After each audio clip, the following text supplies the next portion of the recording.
Hello नमस्कार दोस्तों, स्वागत है आपका हमारे YouTube channel study with philosopher Baba में।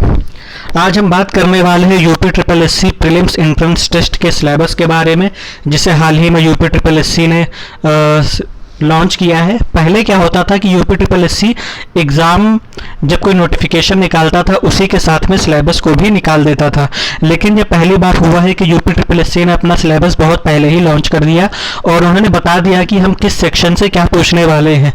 पहले यूपी ट्रिपल एससी के किसी भी एग्ज़ाम में जैसे विलेज डेवलपमेंट ऑफिसर हो गया, लेखपाल हो गया, राजस्व लेखपाल हो गया, लोअर पीसीएस होगा, तो ये सभी इन सभी का सिलेबस जो होता था वो डिफाइन नहीं होता था। बस उसमें लिख दिया जाता था कि GS 25 number, maths 25 number, reasoning 25 number या 25 क्वेश्चन, इस तरह से करके वो लोग टॉपिक दे देते थे और हमें पता नहीं चल पाता था कि हम क्या पढ़ें और क्या छोड़ें। लेकिन इस बार सिलेबस में क्या हुआ है कि इस बार सिलेबस को पूरी तरह से डिफाइन कर दिया गया है और हमें ये क्लियरली बता दिया गया है कि हम इस सब्जेक्ट से ये टॉपिक से 5 क्वेश्चन पूछेंगे। इस तरह से 100 क्वेश्चन पूछे जाएंगे और वो 100 नंबर के होंगे और 1/4 की माइनस मार्किंग होगी, यानी कि 4 क्वेश्चन गलत होने पर एक सही क्वेश्चन आपका जाएगा। तो यहाँ पर हम बात करते हैं सिलेबस की कि सिलेबस हमें क्या बताने की कोशिश कर रहा है। तो यहाँ पर लिखा है कि उत्तर प्रदेश अधीनस्थ सेवा चयन आयोग की परिधि में आने वाले सभी पदों पर चयन हेतु प्रथम स्तर पर आयोजित की जाने वाली प्रारंभिक अर्हता परीक्षा यानी प्रिलिमिनरी एलिजिबिलिटी टेस्ट के लिए परीक्षा कार्यक्रम एवं पाठ्यक्रम पर अनुमोदन प्रदान किए जाने का प्रस्ताव उपलब्ध कराया गया है। तो अब ये पीईटी का एग्जाम जो होगा, पीईटी का एग्जाम अगर आप क्लियर कर लेते हो तो इसका एक सर्टिफिकेट या स्कोर कार्ड मिलेगा, वो 3 साल के लिए वैलिड होगा। वो 3 साल के लिए वैलिड होगा और उसके उस स्कोर कार्ड में आप जितना भी रैंक लाओगे उस रैंक के बेसिस पे आपका फाइनल एग्जाम होगा या मेंस होगा या फिजिकल, अभी उसके बारे में नहीं बताया गया है। फिलहाल हम पीटी की बात करते हैं। तो उत्तर प्रदेश अधीनस्थ सेवा चयन आयोग द्वारा यानी कि यूपी ट्रिपल एससी द्वारा आयोजित की जाने वाली प्रारंभिक अर्हता परीक्षा यानी पीईटी हेतु प्रस्तावित पाठ्यक्रम यानी कि सिलेबस क्या है, यानी कि सिलेबस क्या है, हम सिलेबस पे चर्चा करने वाले हैं। तो यहाँ पे पहले ही दे रखा है प्रश्नों की संख्या 100, परीक्षा की अवधि 2 घंटा, पूर्णांक 100। तो ये है परीक्षा के बारे में। तो यहाँ पर पहला जो सब्जेक्ट दे रखा है वो भारतीय इतिहास, इंडियन हिस्ट्री दे रखा है।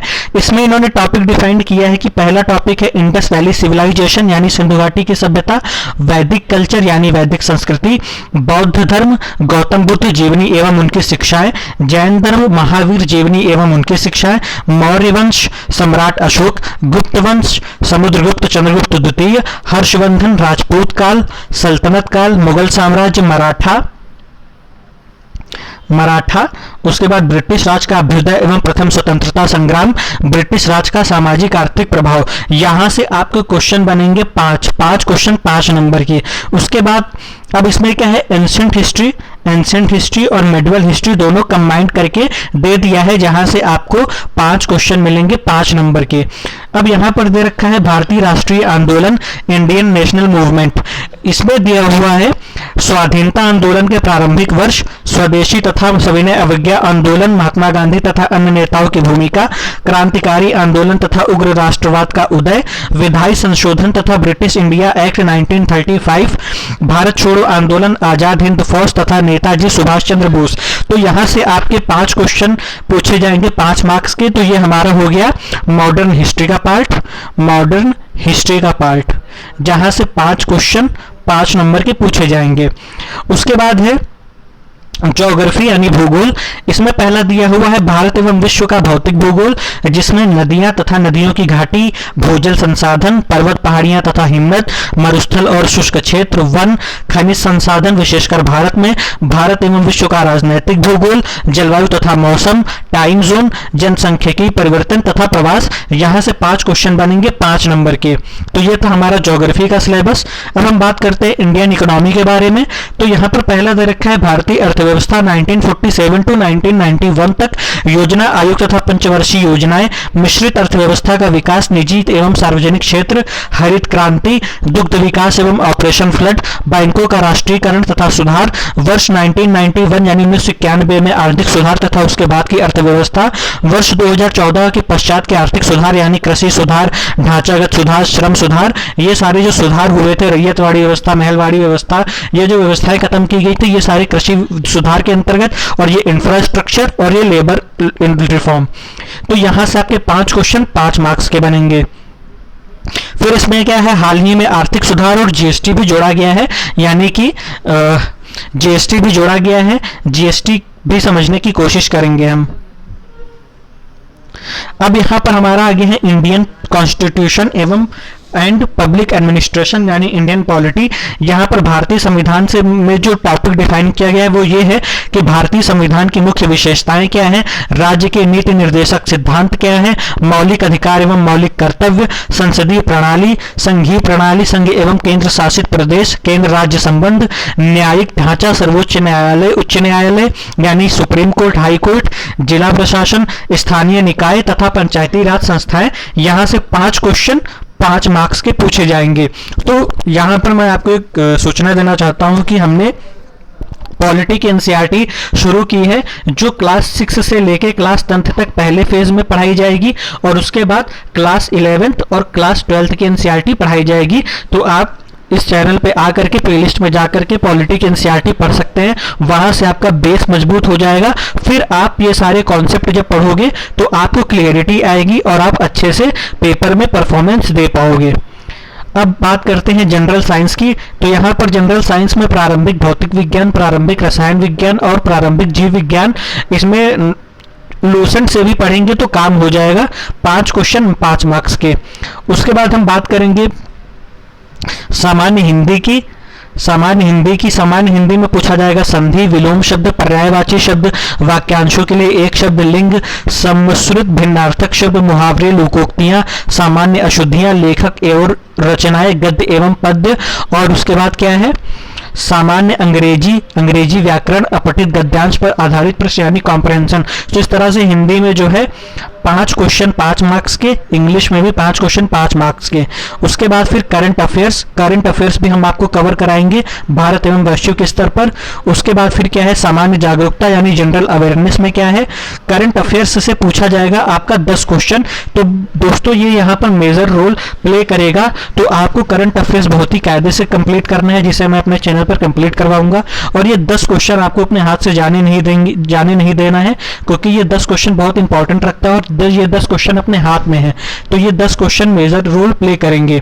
सामान्य जागरूकता ये भी मेजर रोल प्ले करेगा। यहाँ पर 10 क्वेश्चन 10 मार्क्स के पूछे जाएंगे, तो इसको भी आपको कवर करना है। इसमें क्या कवर करना है, भारत के पड़ोसी देश, देश राजधानी एवं मुद्रा, भारत के राज्य तथा केंद्र शासित प्रदेश, भारतीय संसद, राज्यसभा, लोकसभा और विधानसभा, विधान परिषद, राष्ट्रीय एवं अंतर्राष्ट्रीय दिवस, विश्व संगठन एवं उसके मुख्यालय, भारतीय पर्यटन स्थल, भारत की कला एवं संस्कृति, भारत एवं विश्व के खेल, भारतीय अनुसंधान संगठन, प्रसिद्ध पुस्तकें और उनके लेखक,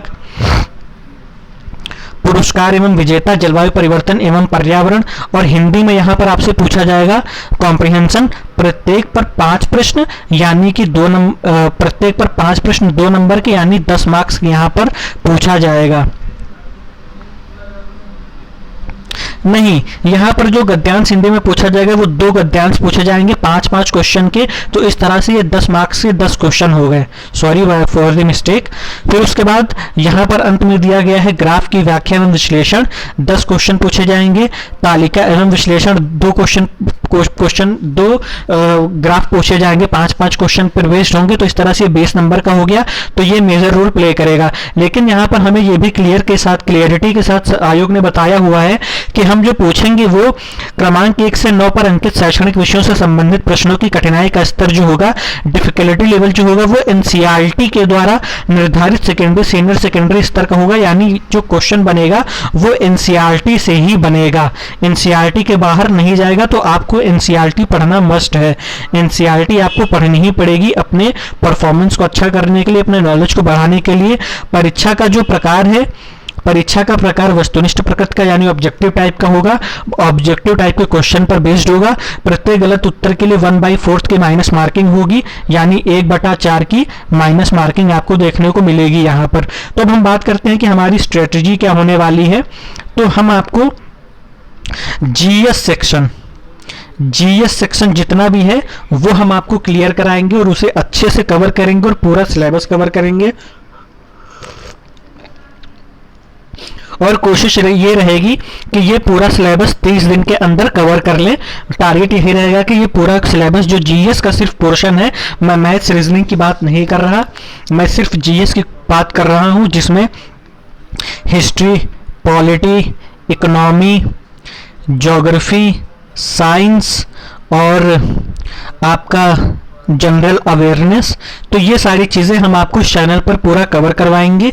और जो टारगेट है वो टारगेट है 30 डेज़ का, जो टारगेट है वो 30 डेज़ का है। 30 डेज़ में हम ये सारी चीज़ें कवर करेंगे। और हमारी स्ट्रेटजी क्या होगी कि हमें जीएस में क्वेश्चन गलत नहीं होने देना है। हमें टारगेट बना के चलना है 100 में 100 की, हमें 100 में 100 की तैयारी करनी है।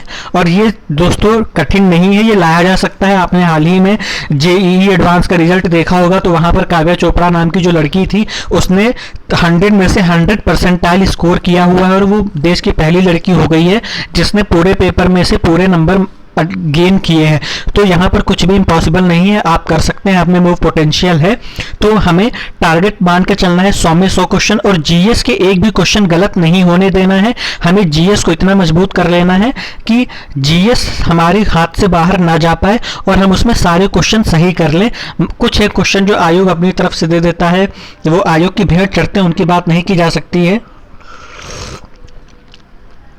लेकिन यहाँ पर जैसे भी जितना भी जीएस का पोर्शन है वो हम आपको कवर कराएंगे, प्लस करंट अफेयर्स भी आपको कवर करवाया जाएगा, वो भी ऑथेंटिक सोर्स से, जहाँ से आपका पूरा करंट अफेयर्स आने वाला है।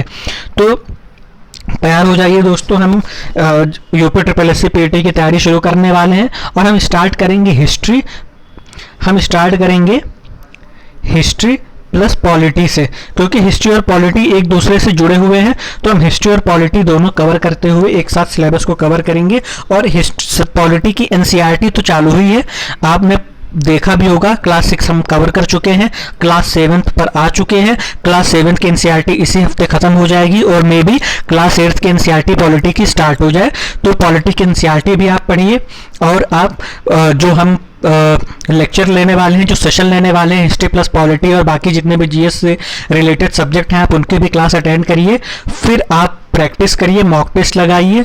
और मॉक टेस्ट के लिए आप टेस्ट बुक एक ऐप आता है, उसमें आपको 299 का सब्सक्रिप्शन मिल जाएगा 1 साल के लिए। उसमें आपको मॉक टेस्ट जो है एग्जाम के बेसिस पे मिलेगा, एग्जाम का माहौल आपको फील होगा वहां पर। आप उसमें सब्सक्रिप्शन लेकर के अपना मॉक लगा करके अपने आप को चेक भी कर सकते हैं कि आपकी तैयारी किस स्तर पे जा रही है। तो हमारी स्ट्रेटजी यही रहेगी कि हम पहले जीएस को कवर करेंगे, फिर करंट अफेयर्स को कवर करेंगे, और कोशिश यही रहेगी कि हम इसमें से पूरे में पूरे क्वेश्चन गेन करें। अगर 100 क्वेश्चन है तो 100 में 100 क्वेश्चन किए जा सकते हैं, क्योंकि 1/4 के माइनस मार्किंग है, यहाँ पर रिस्क लिया जा सकता है। तो हमारा टारगेट होगा 90 प्लस का। 90 प्लस अगर हम स्कोर कर ले जाते हैं तो हम सेफ रहेंगे और हम पीटी के एग्जाम को क्लियर कर लेंगे। तो इसी के साथ हम इस सिलेबस के सेशन को समाप्त करते हैं। मिलते हैं हिस्ट्री और पॉलिटी के सेशन के साथ। तब तक के लिए अपना ख्याल रखिए, स्टे सेफ, स्टे होम। मिलते हैं अगले सेशन में, तब तक के लिए धन्यवाद।